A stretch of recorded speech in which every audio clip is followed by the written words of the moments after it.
Sunday morning செம்மங்கிறனால அப்பா வந்துட்டு fruits எல்லாம் மார்க்கெட்லேருந்து வாங்கிட்டு வந்து வச்சுருந்தாங்க. மீன் குழம்பு சாப்பிட்டு ரொம்ப நாள் ஆயிடுச்சு. நான் தான் ஒரு 4 டேஸாக கேட்டுகிட்டே இருந்தேன். அதனால் அம்மா வந்துட்டு அதே செய்யலாம்னு சொல்லியிருந்தாங்க. நான் ஏந்திச்சு வரும்பொழுதே சின்ன வெங்காயம் எல்லாம் உளிச்சு கட் பண்ணி வச்சுருந்தாங்க. ஒரு 3 தக்காளி அதோடய கட் பண்ணி எடுத்து வச்சுட்டாங்க. நான் கிச்சனுக்கு வந்ததுமே கொஞ்சமாக புளியை தண்ணியில் சேர்த்துட்டு அதை ஹீட் பண்ணி அந்த தண்ணியை எடுத்து வச்சுட்டேன்.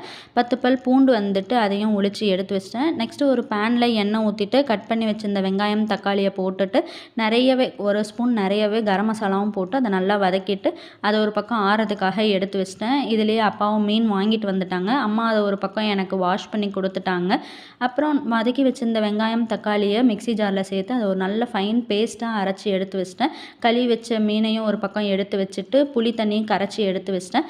நெக்ஸ்ட்டு ஒரு பேனில் எண்ணெய் ஊற்றிட்டு வெந்தயம், வரமிளகா, அதுக்கப்புறம் பூண்டு, கருவேப்பிலை இது எல்லாத்தையும் போட்டு வதங்கினதுக்கப்புறம் நம்ம அரைச்சி வச்சிருந்த பேஸ்ட்டையும் அதில் ஊற்றிட்டு புளித்தண்ணியும் அதிலேயே சேர்த்துட்டு தேவையான அளவு கல் உப்பு சேர்த்து மீன் மசாலாவும் போட்டுட்டேன்.